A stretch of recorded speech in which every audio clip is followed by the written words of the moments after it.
El término antiguos griegos nos referimos a los pueblos mediterráneos que se llamaban a sí mismos helenos y que hacia el siglo VIII a.C. habitaba en cientos de ciudades-estado, llamadas polis, en la cuenca del mar Egeo, así como algunas zonas costeras del mar Mediterráneo y del mar Negro. Todo el territorio habitado por griegos constituía parte de la Hélade. Según la tradición, este pueblo se había formado por la fusión de distintos grupos como jonios, eolios, aqueos y dorios, los cuales descendían de Helen, un legendario antepasado. Los griegos desarrollaron una de las más brillantes civilizaciones de la antigüedad, la cual alcanzó su apogeo en el siglo V a.C., legándonos una profunda valoración y confianza en el ser humano. El centro de la civilización griega fue la cuenca del mar Egeo, conformada por la península de los Balcanes, las islas Egeas y las costas de la península de Anatolia o Asia Menor. En términos generales, esta región del Mediterráneo oriental se caracteriza por un paisaje en el que predominan las montañas que encierran pequeños valles y la escasez de tierras planas, además la presencia de un clima templado cálido de tipo mediterráneo, cuyas lluvias invernales alimentan ríos que, debido a las características del relieve, son torrentosos y de corta extensión. El mar, espacio fundamental de este paisaje, es accesible y de fácil navegación en la época cálida, condición que se ve favorecida por la existencia de numerosas islas. La cultura de un pueblo se desarrolla en estrecha relación con su medio ambiente. En este caso, el paisaje montañoso de la región dificultó la comunicación terrestre, privilegiándose en muchos casos la navegación, a la vez que favoreció el desarrollo independiente de las poleis.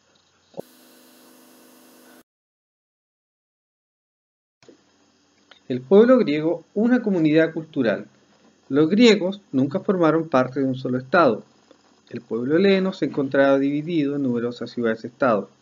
A pesar de esta división política, tenía un estilo de vida más o menos similar y compartían una serie de elementos culturales que los identificaban y los hacían sentirse parte de un mismo pueblo. Entre los elementos destacan el idioma. Para los griegos hablar el mismo idioma era muy importante y los identificaba a tal punto que se sentían diferentes al resto de la humanidad, llamando bárbaros a quienes no hablaban el griego. Acuérdense que los griegos decían que los demás eran bárbaros porque se les escuchaba una voz que decía algo así como bar, bar, bar, bar, bar. Otro punto es la religión. Creían en los mismos dioses. Esta historia estaba contenida en los mitos, construyeron santuarios y celebraban festividades religiosas, como los Juegos Olímpicos en honor al dios Zeus, que reunían a los griegos de diferentes ciudades y que en algunos momentos de guerra decidían parar. La historia común dice que los griegos de las distintas poleis se sentían herederos de una historia antepasada común. Acuérdense de la importancia que tenían los poemas homéricos que reflejaban ese pasado. Por ejemplo, cuando contaron la guerra de Troya con la famosa Helena, Paris y Héctor. Desde niños se memorizaban y recitaban, pues no existía el desarrollo de la escritura, por lo tanto era la poesía y los poemas lo que más desarrollaban. La polis, los griegos vivían en pequeños estados donde se desarrollaba un singular estilo de vida en la sociedad. Este tema era único porque no existían anteriormente pueblos que hayan desarrollado la democracia. En cuanto al diálogo, los griegos consideraban que lo más importante era la palabra, pues estimulaba y permitía expresar el pensamiento. La polis como centro de la civilización griega. Cada polis era un pequeño estado independiente que tenía como centro una ciudad. De hecho, polis significa ciudad. Contaba con su propio gobierno y sus propias leyes, y no reconocía otro poder superior que limitara su libertad de acción. En la Hélade había cientos de poleis, de diferente tamaño y de población. Atenas era la mayor de todas y llegó a contar con más o menos 350.000 habitantes. Aunque en general una polis tenía 5.000 habitantes y se consideraba grande, y la mayoría contaba con una población de cientos de habitantes. En cualquier caso, las poleis eran ciudades territoriales pequeñas y se considera con que cada una constituía un estado, más o menos del porte de Temuco. El espacio territorial se dividía en dos. El área urbana, donde destacaban la Acrópolis y el Ágora. La Acrópolis, recuerden que es la parte más alta y generalmente cuenta con los centros religiosos y estaban fortificadas en caso de guerra. Y el Ágora era la plaza central, de la cual se decía que era el corazón de la polis porque el ejercicio democrático se ejercía en dicho espacio. El área rural se extendía más allá del área urbana y correspondía a todas las aldeas y campos alrededor de la polis. Resulta importante comprender que la polis significó también una forma de entender la vida en sociedad y de organizar el Estado. Para los griegos, la polis era una ciudad de personas que se organizaba para vivir en un territorio que le era familiar y le pertenecía. Esta concepción representaba toda una novedad respecto de la civilización oriental, ya que en las civilizaciones orientales se estilaba que el rey, cierto, sometiera al pueblo convirtiéndolo en súbditos. Un griego en general se sentía parte de un pequeño estado, no de un extenso reino.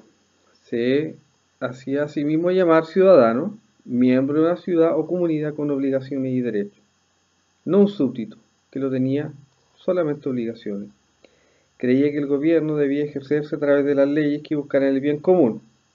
Palabra importante, cierto, que busca el bienestar de toda la comunidad y surgiera del acuerdo de los ciudadanos. De ahí la importancia del diálogo. Las leyes no las dictaba un rey y no debían ser obedecidas ciegamente.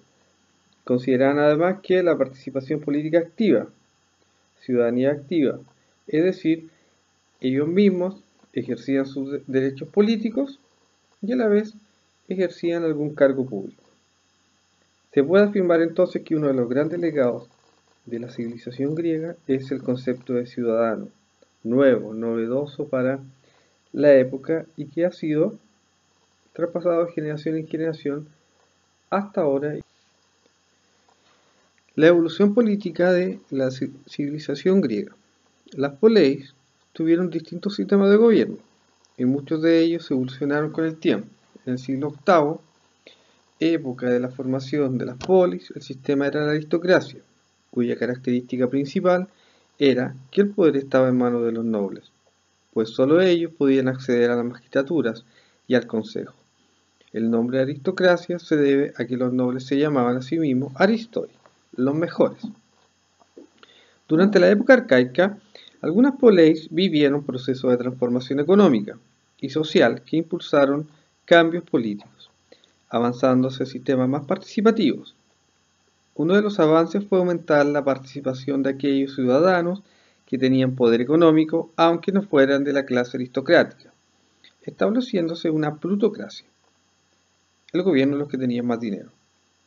Las poleis, que evolucionaron aún más, llegaron a organizarse en la época clásica como una democracia, sistema de gobierno en que para ser ciudadano con derechos políticos, es decir, con derecho a votar, elegir y ser elegido, no se requería contar con ingresos determinados. Paralelamente, hubo poleis que mantuvieron sus gobiernos aristocráticos, como fue el caso de Esparta.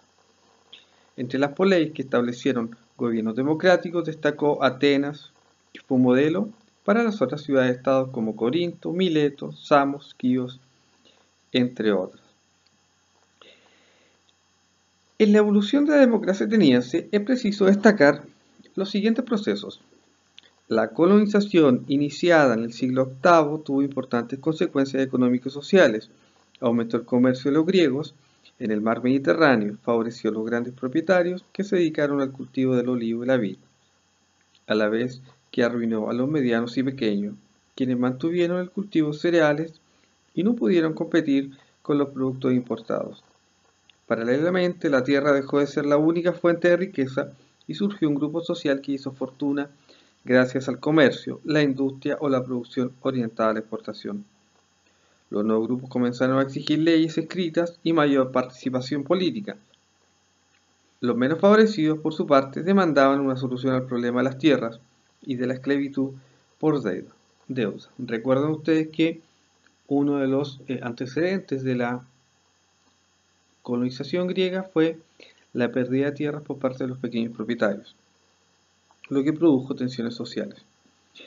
En el año 621 a.C. se nombró a Dracón como legislador extraordinario. Hizo el primer código ateniense y a pesar de su severidad, las leyes pudieron ser conocidas por todos. Fue la primera vez entonces que un ateniense lograba escribir las leyes. En el año 594 se nombró a Solón como arconte o presidente, con poder para establecer una nueva constitución o leyes generales. Abolió la esclavitud por deuda y aumentó la participación de los ciudadanos al dividirlos en 4 clases sociales según su riqueza. Las magistraturas o cargos públicos quedaron reservados para las primeras clases y se creó un consejo o bulé abierto a las 3 primeras clases y un tribunal de justicia, el Haya, donde se podía participar todos los ciudadanos. Sin embargo, los conflictos seguían y las demandas de los pobres seguían sin tener alguna solución. En el año 561, Pisístratos tomó el poder en Atenas y gobernó como tirano que duró 33 años. Realizó un vasto programa de obras públicas, con lo que dio trabajo a muchas personas y repartió a los campesinos tierras que habían sido expropiadas a algunos nobles que se fueron al exilio. Finalmente, el arconte Clístenes, en el 507 a.C., realizó algunas reformas, creando una constitución democrática para Atenas. Lo fundamental fue que la participación ya no se basaba en las clases censitarias. Recuerden que censitario es sinónimo de dinero, sino en una división territorial. En cada una de las 10 tribus había ciudadanos de diferente riqueza y condición.